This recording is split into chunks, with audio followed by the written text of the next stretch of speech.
How's it going, everyone? So it is now springtime in the southern hemisphere, which means that the temperatures are warming up and there is heaps more sunshine out and about. So I'm going to be getting stuck into the garden, but first of all I need to prepare my soil for the spring and summer crops that I'm going to be growing. So today I'm just going to bring you guys along and show you how I prepare my soil for a little patch where I'm going to be growing some tomatoes. So let's get straight into it.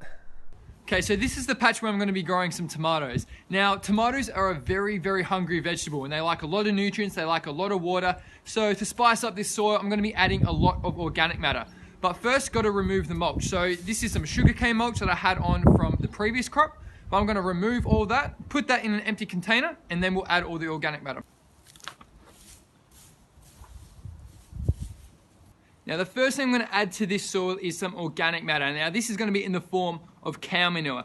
So it's pretty cheap, very easy to get. It's low nutrient, but it helps to really build up a soil that's very good at holding onto water. So you can easily get a bag like this from a supply like garden center or nursery. Otherwise, if you know someone who has a paddock with some cows in it, you can always ask them.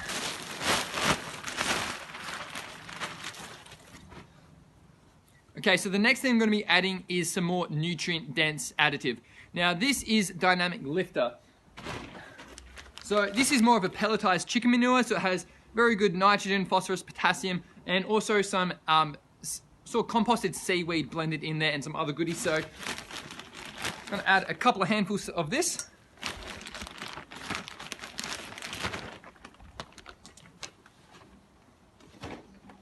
All right, now I'm going to mix this in all together.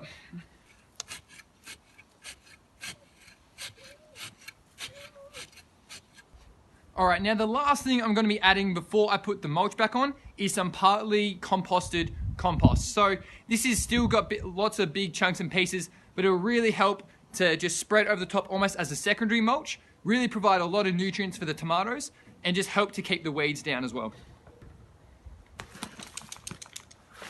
All right, now the last thing that I'm going to be doing is just putting the mulch directly, sugarcane mulch directly on top. I'm not going to dig this in because I just want to leave it on top as it is as a secondary mulch.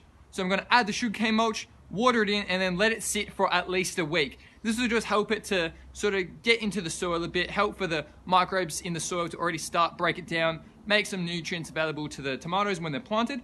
Then in about a week's time, I'll plant it out. So there you go, guys. I hope that gives you a better insight into how you can prepare your soil. Now quickly, one little note, there really is no right way of how to prepare soil. Some people might say this is the best way. There really is no necessary best way. I'd say just as long as you stick to adding some more nutrients and adding lots of organic matter into your soil, your fruits and vegetables are going to love you for it. So I guess they're the two key things to keep in mind.